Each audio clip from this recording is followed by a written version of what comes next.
You can see that Gerry and Sean, very alike. And Amelie as well, I think is like Gerry more than Kate, really. But yeah, very beautiful girl, but nothing like Julia. The only thing that is similar to Julia is the hair. But of course, that's a common hairstyle now. You know, at the moment, that seems to be the fashion for young girls to wear their hair very long. And Amelie's got beautiful, long, thick hair, as has Julia. So I would say that's where their similarity begins and ends. You know, the hair is similar. That's all you could say, I think, personally. And so, you know, I can see why both Gerry and Kate, as soon as they saw the photo of Julia, because of course they've got Amelie as a yardstick, you know, to give them an idea of what Madeleine might look like now, apart from reconstructions that artists make. I can see how they knew straight away that it was not Madeleine, or thought straight away it was not Madeleine. And then, of course, the police had told them that they didn't consider it significant. And then the DNA results came back to say that Julia was, in fact, Polish descent. Having said that, I still feel that they could clear it up very quickly and simply and forever by just, you know, consenting or doing the DNA test. I don't know. Anyway, that's for them to decide. It's their life, their child that went missing. And as I said in the video yesterday, I do think they're quite lucky that they've still got 2 children that are still there, because all those 3 children were left alone in the apartment. And Madeleine apparently was snatched, but they were lucky that the other 2 weren't snatched, because they were only 2 years old. Anyway, so I'm going to say my thanks. First of all, as I say, I will be doing a little bit of waffle while I'm waiting for the live feed from Sky News to come on. We'll recap, because this trial started on Monday. We'll recap sort of what's happened. So I'm aware that my chatterati are all different, as we are. Like, we're all snowflakes. And I don't mean snowflakes in the negative term that we have now for snowflake. I mean the fact that no one snowflake is the same. We are all different. We are all unique. Some things we might have in common, other things we don't. We are snowflakes. Every one of us is totally unique. I might change it from chatterati to snowflakes. Because I think, yeah, snowflake's been given a bad press, hasn't it? Now, snowflake's an insult, isn't it? But it's good to be a snowflake, be individual. Don't follow the crowd, have your own views. You know, so what I find is, yeah, sometimes I go along with the overwhelming view on whatever it is. And, you know, where it's like everyone's got a view at the moment. But sometimes I agree with the sort of overwhelming trend, if you like, and then other times I don't, and I go against the trend. I've always been a person who's not been, you know, I suppose I'm an opinionated person, because I've never been scared of giving my opinion. Maybe sometimes I'm too one way or the other, you know, too black or white, and I hold my hands up to that. I am a human being. I have very strong views on some things. Other things, you know, I'm more ambivalent about. But I'm a great believer in live and let live. I don't try and force my views on anybody else. If people want to watch my channel, that's fantastic. I want people to watch my channel. But if people don't like the way I do my channel, or they don't like my views, it's fine. There's millions of YouTube channels out there, literally millions. That have all different views. You know, I'm just a little speck of dust in the universe of YouTube channels. So yeah, it's fine. I literally does not, and I know that like-minded people will watch me and sort of either, and even like-minded people don't agree with me all the time.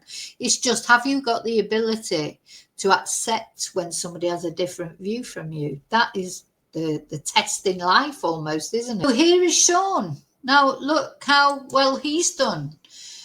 He's 20 years old.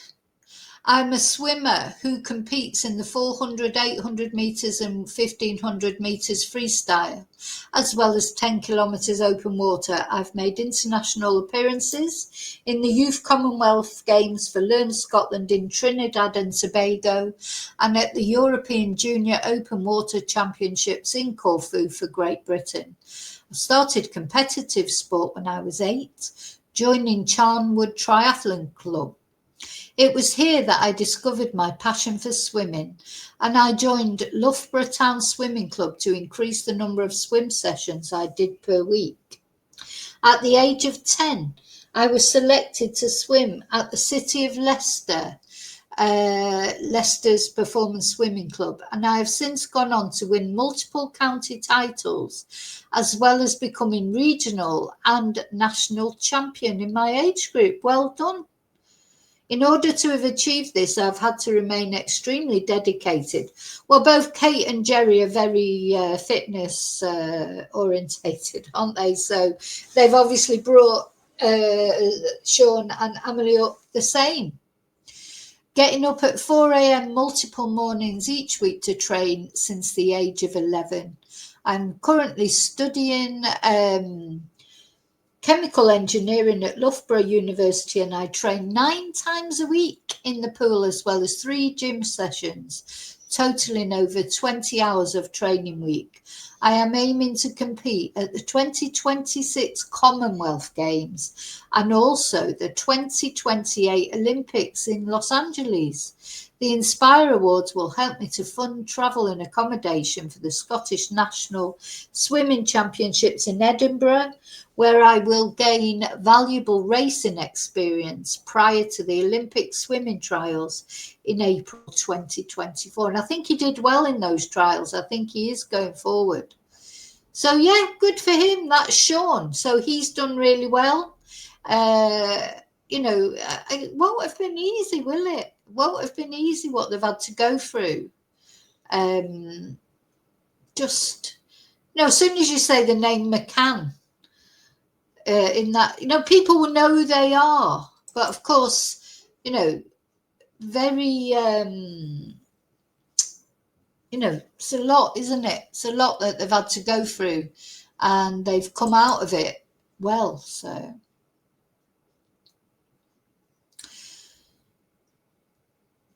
So this was what we got here. So what happened in court yesterday? So yesterday, Kate and Gerry both faced questioning, and they gave evidence from behind a blue curtain. Now they've got a blue curtain to sit behind, which is like, you do think, well, why they have got special treatment there, because a lot of even people who've been RAPED'd have to sit and face their assailants in court normally, don't they?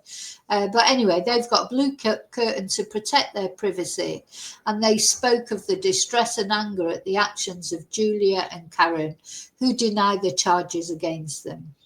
And prosecutors alleged that Julia from Lubin in Poland peddled the myth that she was Madeleine McCann. And yes, we must not forget she pretended to be 2 other women first, 2 other girls first. So this is the 3rd missing person she has pretended to be, while stalking her parents by sending emails, making phone calls and turning up at their address. Kate said she'd been frightened. Bet she was frightened when Julia and Karen arrived at her home in December 2024, and she said that the Polish national had been pleading and asking about DNA tests again. After Kate concluded the first part of her evidence, Wandelt, 24, had to be escorted from the courtroom after sobbing and shouting, "Why are you doing this to me? Why are you doing this to me?" she was saying. She is a real narcissist. And she seems to save all her sort of attention for Kate, which, like, she doesn't really It's funny that, isn't it? Because you don't get this where she's saying to Gerry, oh, Dad, you're my dad, or writing him a letter and addressing it to Dad. It's all focused on Kate, isn't it? Because Kate's probably the more vulnerable one of the two, you know, and she knows that, Julia. She's crafty. So, yeah, Gerry and Kate's twins, Sean and Amelie, are due to give evidence at Leicester Crown Court today. And during her evidence yesterday, Kate told the jury that Julia contacting her daughter Amelie was the final straw that prompted her to call the police. You know, Julia had got away with this for a long time, but yeah, once she started contacting Amelie and Sean, that they'd had enough, then that's why they've gone to the police, and I don't blame them. Gerry also became emotional yesterday when he spoke about his children allegedly being contacted by Julia. I was appalled, he said. We'd done our best to try and protect Sean and Amelie. Given what has happened to Madeleine, we try and keep them out of the media as much as possible. We know they want to be identified as Sean and Amelie McCann and not missing Madeleine's brother and sister. As a parent, you want to try to protect your children. We know social media can be damaging and there is nasty stuff online about us, so obviously we want to protect them from that. Okay, so the jury's been brought into the courtroom, and Julia and Karen are sitting quietly next to each other, listening to the court proceedings. So while we're waiting for the next post, I'm going to have a look to see what I can find about Amelie, what she's been up to, because she's been very successful as well. So they have done well. You know, because this is a dark shadow to live under, isn't it? Very dark shadow for them to live under. Not only their sister being snatched, and knowing that they were in that room alone as well at the same time. They were in that, if it's true that, which personally I don't think it probably is, but let's presume it is, because that is the official narrative at the moment, that Madeleine was snatched. So, you know, these two, they know that they were in that room. They were in that room while Madeleine was snatched. Very scary to think of, I'm sure. You know, must haunt them, really. Now, there's two things I'm going to look at. So, first of all, I just want to look at the two, who has Julia also said that she was?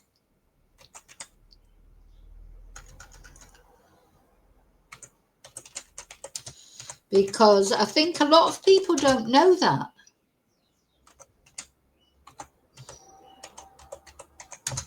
There are two of them. And that came up in the first and second day.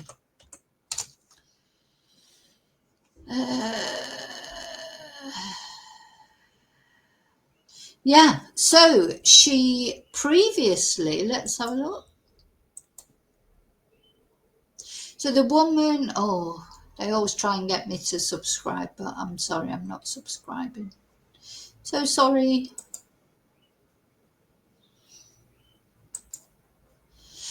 So the woman who claimed to be Madeleine McCann stalked other missing girls' parents.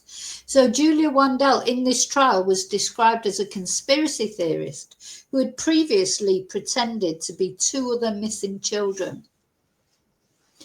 So let's see where it gives the name.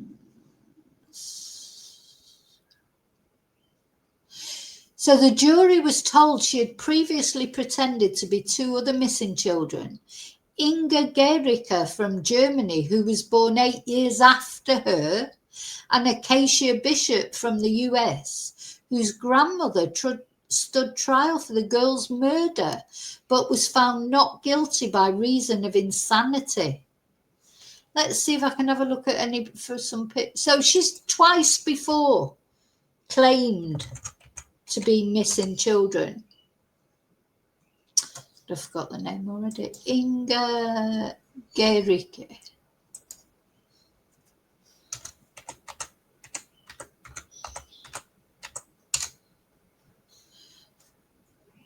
Yeah.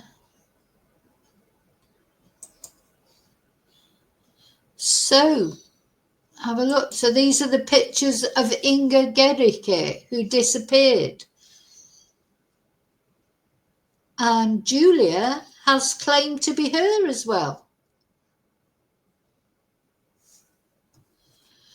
You know, this woman is seriously unhinged, isn't she?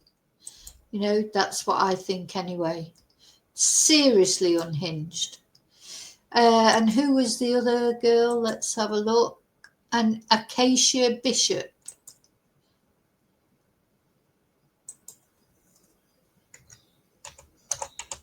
From the US. So she must just troll around all the missing persons thing. Anybody who's missing who is anywhere near her age or possible, that, you know, that's what she does. Oh, look at this little one. What? So this was 2003, May the 25th, 2003. 1-year-old Acacia Patience Bishop was kidnapped from her great-grandmother's Salt Lake City, Utah home by her paranoid schizophrenic grandmother. She's believed to have driven to the Idaho Falls, Idaho area. You know, there's a lot of things happen in Idaho. You know, you notice it when you're doing the true crime videos. Seems to be so much happens in Idaho. Anyway, and drowned this little girl. Look at her, bless her. She was only 1. Drowned her in the Snake River the following day, but her little body has never been located. Bless. Oh, you know, there are bad things happen in this world, isn't there? Very sad. But anyway, so it feels like that what Julia has done basically is she's looked for any missing person, you know, any missing person case that, you know, is anywhere near her age, her colour hair, you know, colour eyes or whatever, and claimed to be that person. So we mustn't forget this about Julia. This is not her first rodeo, claiming to be Madeleine McCann. She's claimed to be this little girl and also the little German girl. So she's you know, she's not a full ticket. And, you know, when she's been on podcasts and things, you know, these bloody podcasters who've used her, they never asked about these cases. You know, they never said, oh, well, didn't you claim to be a Casey Bishop or the other little German girl? They never asked about the other cases, you know, and said, well, you were already known to the missing persons website because you'd already claimed to be 2 other little girls. You know, they don't ask the difficult, call themselves podcasters. They think they're great interviews. They don't ask the questions that they should ask. They're just there for their clicks. That's it. Okay. So going back to, where am I going now? So there's been another post. Well, this is, and then I'm going to look and see about Amelie, what she's been making of her life. So she'll be, you know, of course, her and Sean are twins, so they're both only 20 years old. So doorbell footage from McCann's neighbour shown to the court. The court is being read a statement from Alex Milton, a neighbour of the McCanns in Rothley, Leicestershire. He's speaking about the night of 7th of December 2024, when defendants Julia Wandelt and Karen Spragg allegedly confronted Kate and Gerry McCann at their home. Milton says he noticed a woman sitting in a white car at around 6 p.m, which was still there when he returned home later. And he says, I thought this was strange. And he noticed that the car was still there when he went out at 7:20. I mean, that is pure and simple stalking behaviour. To sit outside someone's house in a car, waiting for them to come home. Footage from Milton's doorbell is then played to the court. 2 figures are seen walking past his door and walking back 2 minutes later. An hour and a half later, footage shows 1 figure and then another. Sorry, I've just got to check this message.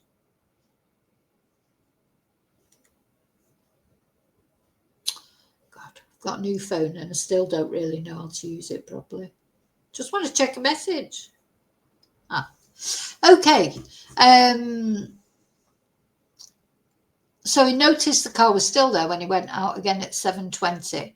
Footage from his doorbell is then played to the court. 2 figures are seen walking past his door and walking back 2 minutes later. An hour and a half later, footage shows 1 figure, then another, moving back towards the McCann's house. And then at 7:59 p.m., they move away again. Okay, so while we're waiting for the next post, let's have a look at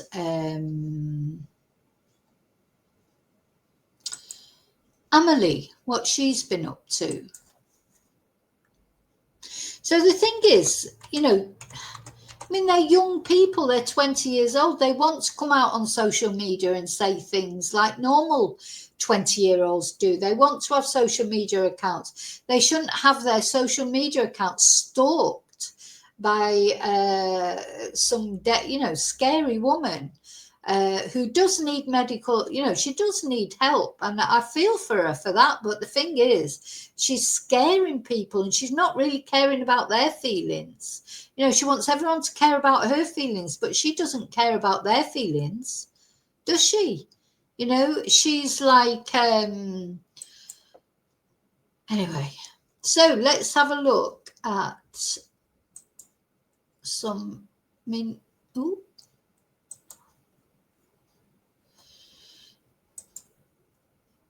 So here's an article from Newsbee. Amelie McCann, an inspiring journey of Madeleine McCann's sister through tragedy and strength. At the end of the day, she is Amelie McCann. She doesn't always want to be known as Madeleine McCann's sister, does she? So the untold story of Amelie McCann's life resilience and her role as Madeleine McCann's sister in the shadow of a global mystery. Again, another lovely picture of her. She's a very attractive girl. So let's see, we know most of this. So she goes, apparently she went to, Catholic secondary school, currently a university student. Her known interests are swimming, triathlons, cross-country running, and her first public speech was on May the 3rd, 2023, at the vigil for Madeleine McCann. So she went to that vigil. Sean didn't go, but she went. So that was 2023. 2024, I don't think she went. And I know this year, none of them went because of all this stalking business. So Amelie McCann was born in 2005 in the peaceful village of Rothley, Leicestershire, England. She grew up in a loving household along her twin brother Sean and her older sister Madeleine. The McCann family lived a normal life filled with family outings and shared memories until tragedy struck in 2007 when Madeleine disappeared during a family holiday in Portugal. At just 2 years old, Amelie was too young to fully understand the events unfolding, but this early experience shaped the environment she grew in as her family became the centre of worldwide media attention. Despite this, her parents worked hard to give her and her twin brother as normal as a childhood as possible, and that must have been difficult, to be fair. The disappearance of Madeleine shocked the world and became a case followed by millions across different countries. While Amelie and Sean were sleeping peacefully in the same apartment room as their sister that night, Madeleine was taken without a trace. I notice it doesn't say alone. They were left alone. We never must forget that they were left alone. And Gerry and Kate have never acknowledged responsibility for that. That is what bugs me through this whole thing. For Amelie, growing up as Madeleine McCann's sisters meant living with both love and loss. She has stayed mostly private, but the case has shaped her life, inspiring her to stay strong while the search for Madeleine continues. So yeah, she attended a local Catholic secondary. So they're very committed Catholics, aren't they, the McCanns? She was particularly interested in sports, showing talent in activities such as swimming and cross-country running. Participating in athletics became a healthy outlet for her energy and emotions, helping her to maintain balance while growing up under unique circumstances. Reports indicate that Amelie is now a university student in higher education. She keeps her private life away from the media, but she has embraced her independence and continues to move forward. So for most of her life, she avoided public appearances to protect her privacy. However, on the 16th anniversary of Madeleine's disappearance, she made headlines when she spoke publicly for the first time. She attended a candlelit vigil alongside her parents, where she offered words of hope and remembrance for her sister. This powerful moment was deeply moving for those who have followed the case for years and showcased Amelie's strength as she stepped into the public eye with grace and courage. I mean, that did take a lot of courage, it must have done. I mean, Kate and Gerry were there, her friend was there with her probably for moral support. But that must, to know that all that focus is on you at that age, because so she would have been, 18, 19 there. Teenagers are very self-conscious generally, aren't they? So Amelie's appearance at the vigil also symbolised her ongoing support for her parents' relentless efforts to find Madeleine. Although she lives a private life, her presence that evening demonstrated she shares in her family's commitment to keeping Madeleine's story alive. So it says she's passionate about sport. She's participated in triathlons, swimming competitions, cross-country running events. Sports not only reflect her physical talents, but symbolise her resilience and determination. These activities have helped her build confidence, maintain a sense of normalcy, even while living with the weight of her family's history. She wants to be known as more than just Madeleine McCann's sister. So her story is one of quiet strength. While she's not sought fame or public recognition, her life represents the resilience of a family living through unimaginable loss. She has grown into adulthood with dignity, showing it's possible to find hope and purpose even in the shadow of tragedy. And her role as Madeleine McCann's sister ensures she will always be connected to one of the most widely known missing cases in modern history. I mean, there's going to be no escaping it for her, bless her. So it's just a question of, coming to terms with it and trying to make the best of it. I mean, she can't change it, can she? Amelie is gradually creating her own identity, focusing on education, sports, and a future beyond the headlines. And this this is obviously a blurb that's been written about her. It's not her who's written it. But what they conclude is that her journey is both heartbreaking and inspiring, from her early childhood surrounded by love, through the tragedy of her sister Madeleine's disappearance to her emergence as a strong and independent young adult. Amelie has demonstrated extraordinary courage. I definitely think she has. I think both of. So 6 minutes ago, it was reported that Wandelt messaged Amelie McCann on Facebook, and the jury is told that Amelie McCann was contacted via Facebook by Julia Wandelt. I mean, poor Amelie, because she's a young girl. She wants to have a Facebook account, just like all her friends have got a Facebook Facebook account. Do you know, why shouldn't she be able to have a Facebook account or social media without some nutter contacting her? So Wandelt sent messages to her asking for her parents to respond to her. At this point,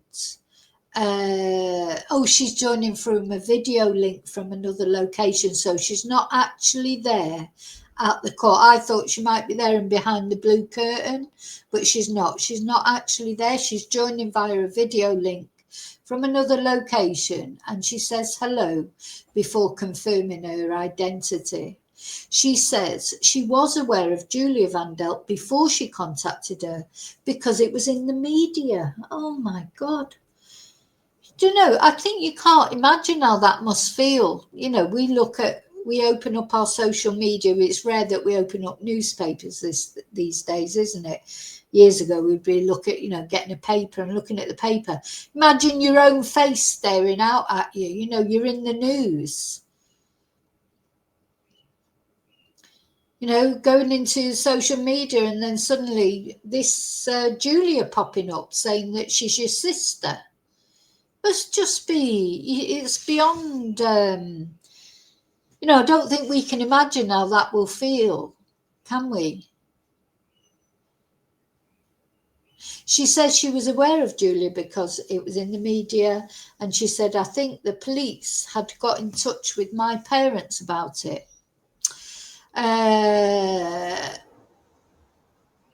Amelie confirms that the first contact she received from Julia was in January 2024, where she'd been messaging me on social media. Gosh, it's a shame, isn't it? You can't even have social media because some nutcase will be contacting you. You know, some stalker. I mean, stalkers are terrifying. You know, let's make no mistake about how stalkers make you feel. If you've ever been stalked, it is scary, really scary. And, you know, these two women, especially this one, to be honest, especially Spragg to me, because I just feel like she should know better. She's exploited. Why? I don't know. What's her interest in it all? Or maybe she's got mental health issues as well. I don't know. Maybe she's a bit of a delusionist. But Julia, you know, as much as I do feel some sympathy for her because of her obvious delusions, it's hard for me to feel too much sympathy for her because she's made, two young people's lives a misery. You know, and two young people that are already, you know, having to cope with unwelcome media attention, etc. She just made it worse.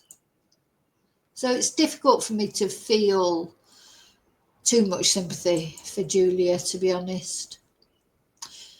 Anyway, I've got another post just come up. I thought if I ignored the messages, it would be fine. And Amelie McCann says that at first she didn't tell anybody about Julia contacting her on Facebook. Oh my God, so she didn't even tell her family. And, you know, that's another thing, isn't it? That teenagers, young people, you know, they don't tell their families everything. I mean, I don't know the dynamics of their family relationship, but there can be various reasons for that. Sometimes teenagers are just naturally private, aren't they? They don't want their parents to know anything. They go through that phase where they think the parents don't know anything anyway, and what's the point in talking to them? And, you know, or it could be she didn't want to worry her parents, you know, because of everything that we, you know, I can't imagine how it's been for Amelie and Sean all those years.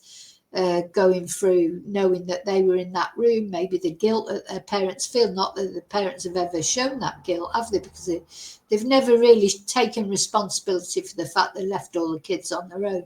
They've tried to say it was perfectly legitimate thing to do, which it obviously wasn't. But you don't know, maybe in private they have, maybe in private they've said to the kids, you know, we're so sorry, or blah, blah, blah, blah. Maybe she didn't want to upset her parents. I don't know, as I say, I don't know what her relationship is with her parents now. Have they got a good relationship, a bad relationship? I have no idea. But I think it's interesting to say that she didn't tell anybody about Julia Wandelt, so not even her friends, because teenagers tend to tell their friends things more, don't they? You go through that phase when your kids, you're the like God to your children, aren't you, or goddess, and they tell you everything and they rely on you for everything. And then they get to be a teenager and then suddenly your opinion means nothing. It's like everything you say is wrong. They challenge everything you say. I don't think that ever really gets better, does it? So, but not all teenagers do that. Some teenagers do still respect their parents' opinion, but I don't know about this particular teenager. And she says she did not know that it would be considered stalking. And she says that she thought if she ignored the messages, that would be fine.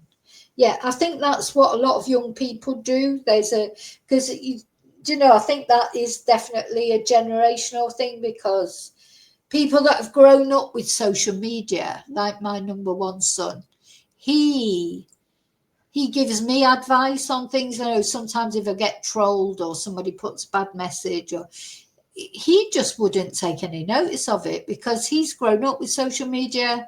He knows that there's people out there that will always say bad things, and not to take it seriously, just ignore it. He's told me that. He said, oh, don't, hide any comments or anything like that, because because the other thing is that even when a troll puts a comment on your YouTube or whatever, that is an interaction, and that does help the algorithm.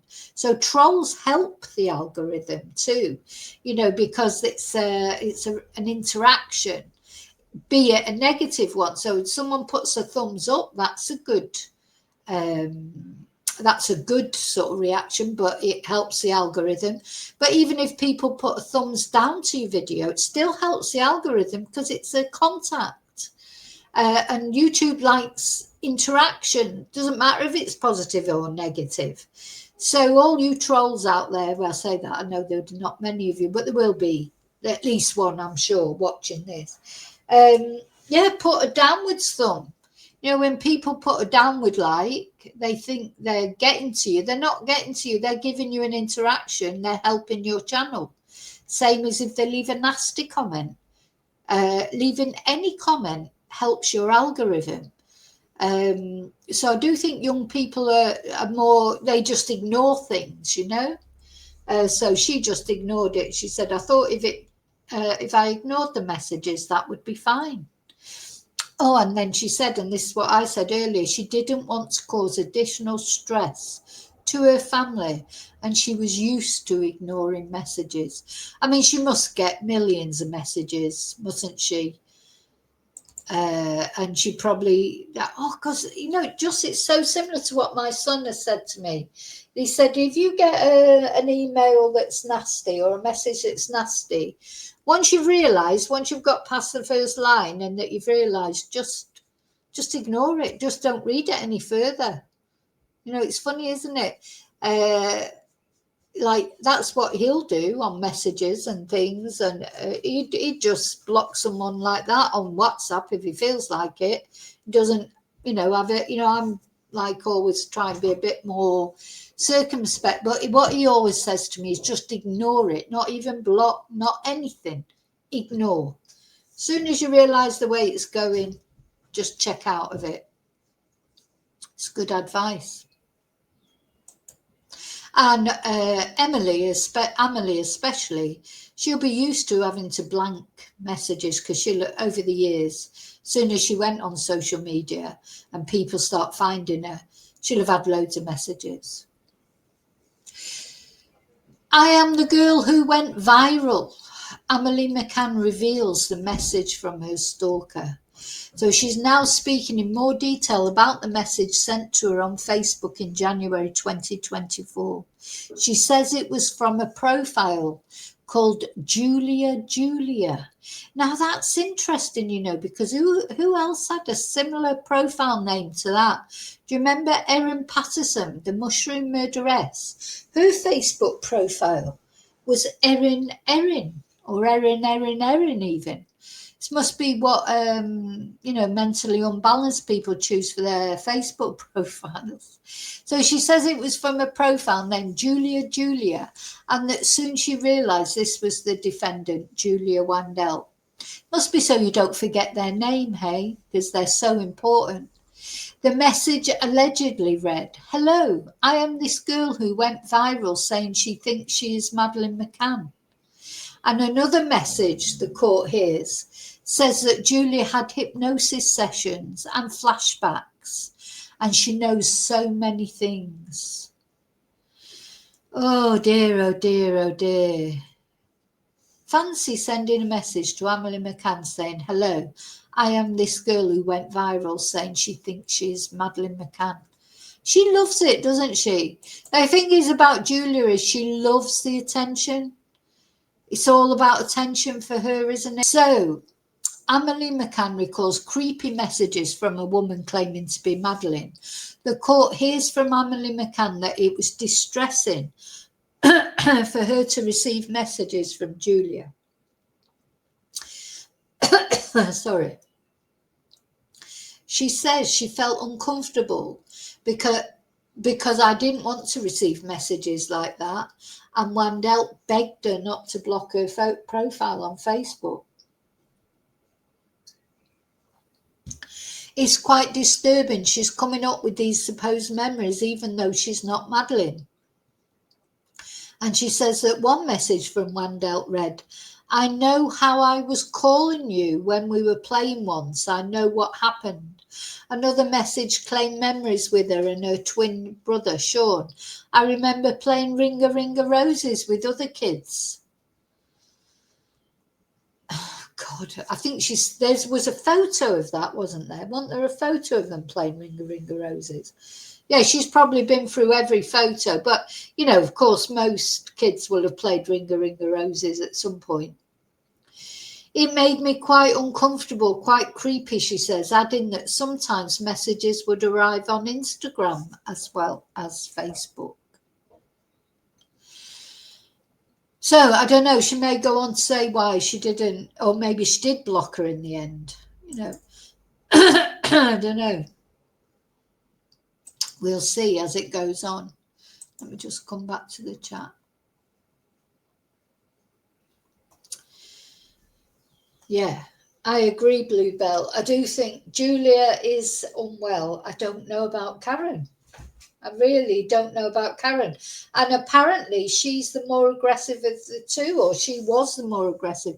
I mean, it sort of made me chuckle a little bit yesterday when she was apparently accused Gerry of being a Freemason, which, you know, people have this obsession about Freemasons.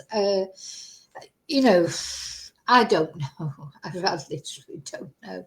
I'm not a Freemason, and we have women's Freemason group here in Spain. There's a woman set it up here. You know, but the Freemasons do a lot of good work for charities and things like that as well. I'm not trying to do, you know, I don't like any of those type club things, and you know, I don't know, but it's like maybe we need to look at the Freemasons one day, don't we, in a video, and see what we can establish. Are they really sinister, or is it just a rumor that's sort of grown up around them because they're so secretive? Maybe. Don't know. What's your opinion on Freemasons? Let me know what you think about Freemasons. Does anybody know any Freemasons? Now, Gerry said yesterday that Julia had accused him of being a Freemason, but he said he didn't think that he wasn't a Freemason. And he said, as far as he knew, Catholics couldn't be. So Julia sent edited images of Amelie McCann to prove. Oh my God. Sent edited images of Amelie McCann to prove she was Madeleine, the court hears. She printed out pictures of herself and of Amelie and sent them to the McCann's home address in an attempt to prove she was Madeleine, the court has heard. Amelie says Julia posted a letter to her house that was addressed to her, in which the 24-year-old said Amelie was her last hope and tried to persuade her that she was Madeleine. And in another message sent online, Amelie says Wandelt sent 2 images side by side. It made me feel very uncomfortable, Amelie said. She'd clearly edited the pictures to make me look more like her, which was disturbing. I didn't look like that, and I knew it had been changed. Oh my God, it's just getting spookier and spookier, really, isn't it? Freakier and freakier. Imagine somebody sending you a picture that they've altered to make you look more like them and say, oh, I'm your sister. Dear me. Oh, and as I'm saying this, I'm looking up at this little cherub's picture up in the, sometimes I think, God, wherever Madeleine is, I hope she's in a better place one way or another, because, there's no, Gerry said yesterday, there is no evidence that Madeleine is dead. And there is no evidence that Madeleine is dead, despite the German police saying not that long ago, oh, yeah, they had evidence she was dead. But, of course, none of that evidence has ever surfaced, has it? And now Christian Bruckner has been released. So that was all a load of rubbish, wasn't it? All that, them going off to the Portugal, to that dam, digging up things, saying they had evidence, saying they had this, that and the other. They didn't have anything.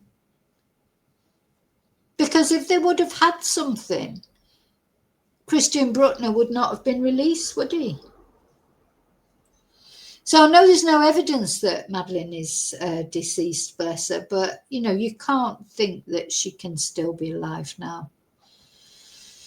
20 years, well, not 20, 17, 18 years, bless her. And she's been the most searched for girl. You wouldn't be able to hide her, would you? Because there's been so much publicity. Everybody knows about her. How would you be able to hide this girl? Anyway. Okay, going back to Freemasons. Let's have a look at this again. So the reasons for the Catholic Church's prohibition is irreconcilable doctrines. The Church believes the fundamental principles of Freemasonry are incompatible with Catholic teachings, as Freemasonry offers a path to truth through reason and enlightenment rather than through Jesus Christ, the sacraments and Scripture. Religious indifferentism. Freemasonry is viewed as promoting religious indifferentism, the belief that all religions are equally valid and that one's specific faith is not crucial. I like that. Contradictory oaths. The oaths required by Freemasons are seen as conflicting with a Catholic's baptismal and confirmation vows, potentially leading to a conflict of loyalties. Secularism and naturalism. Some Masonic texts and higher degrees, especially in the American Scottish Rite, include beliefs that directly oppose Catholic dogma and are considered a form of secularism. So, yeah, maybe Gerry was right that not that you can't join the Freemasons as a Catholic, but the Catholic Church doesn't like it. And Gerry is a devout Catholic, I think, isn't he? Both Gerry and Kate, very devout Catholics, apparently. So seems likely, doesn't it, really? Let's go back.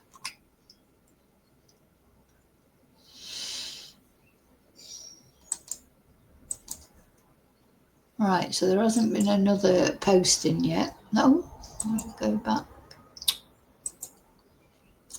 Go back to the Sky News.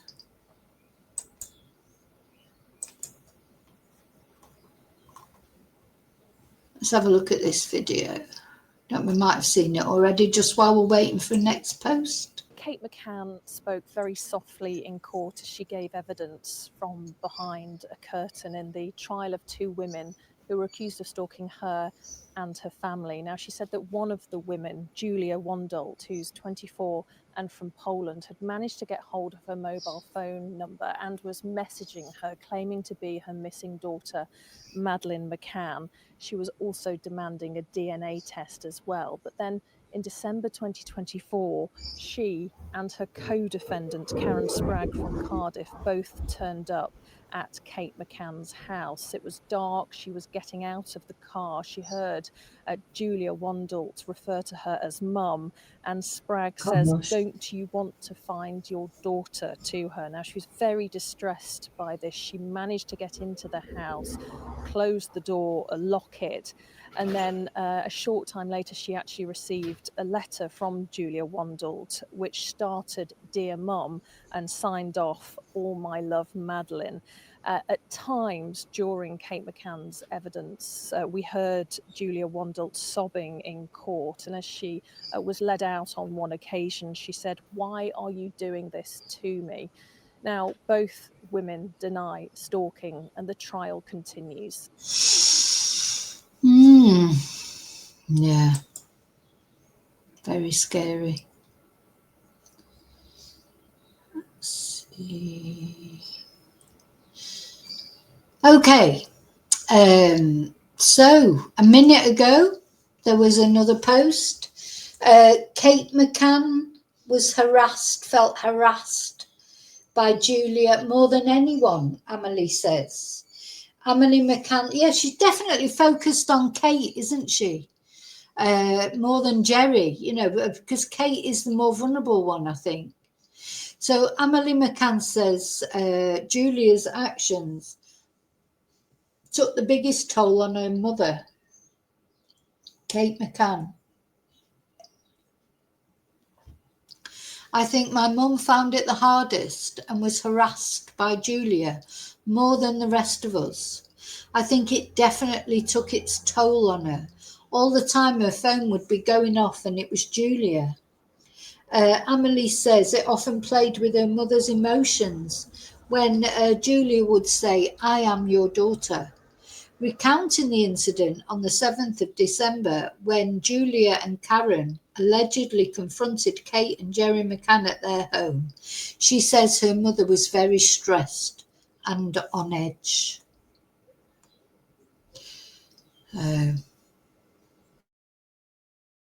On one occasion, Amelie says her mum told her, "I can't even go home anymore. I don't even know where to go."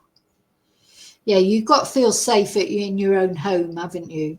She says that after their incident, there was a lot more security in place around the house and that an alarm was in place that could be pressed to alert the police if Julia returned.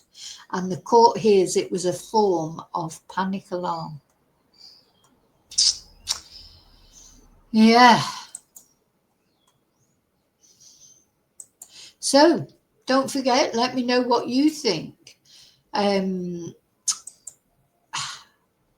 a very, very, very difficult situation, isn't it? As I say, whatever you think of the McCanns, like them, don't like them, or think they're lying or don't think they're lying, this is not very nice, is it?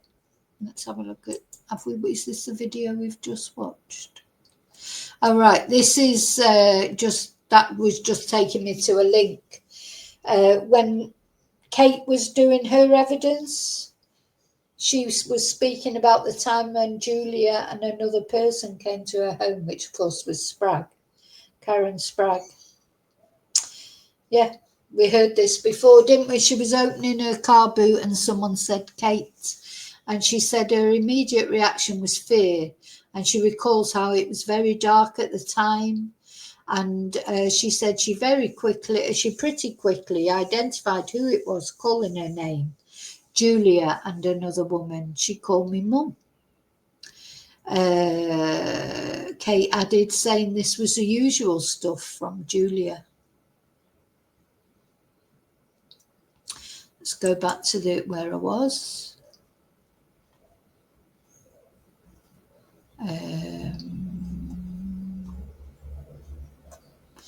Yeah, we haven't had another post yet. Oh, here we go. So the next post, it didn't make any sense to me. Amelie McCann says she knew immediately that Julia was not her missing sister Madeleine as she claimed to be. I just knew it wasn't her, she tells the court. I have a feeling there would be something about her I would maybe recognise. She is Polish. She has a Polish family. It didn't make any sense to me. So, do you think, I wonder, because quite often they do say that, siblings that are separated or family that are separated at birth, when they meet up later on in life, they do have a connection. They do say that. Now, again, it all comes down to the fact, why don't they just do the DNA test and just get it over with once and for all? I mean, why do you think? Let me know what you think. Why you think they won't do the DNA test? I mean, they gave their reasons. I don't believe that she's Madeleine McCann, and I don't believe for a minute she looks anything like Amelie. But, I'm wondering that if that was me, would I feel that I needed to do that test just to know for certain?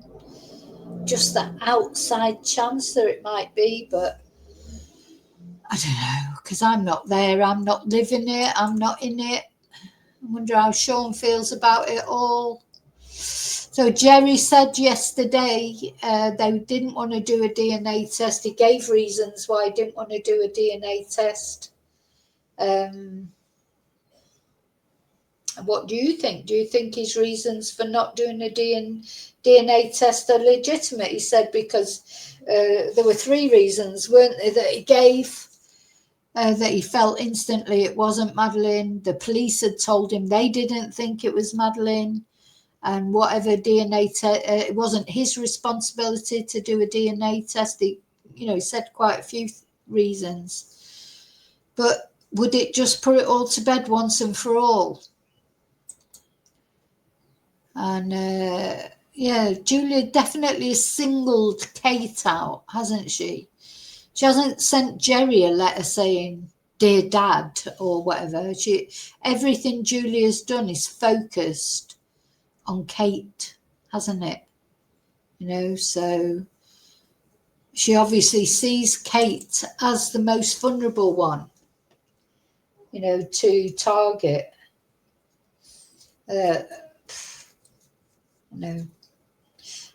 Also, let me know, what do you think is going to happen in this case? If they're found guilty, they're going to get a prison sentence, I think. If they are found guilty, which really there's a lot of proof there, isn't there? The messages are there, the letter. I think that it'd be hard. What's the defense going to be? The only defense really is mental instability, I think.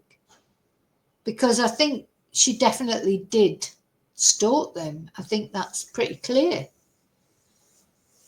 But anyway, let me know, what do you think if they're found guilty? Well, first of all, do you think they'll be found guilty? And if they are found guilty, what will the sentence be? Will it be a prison sentence? Probably, won't it? Anyway, I'm going to have to go in a minute, but I will be back. Oh, she's finished. Oh, that's a good place to finish. So Amelie has finished giving her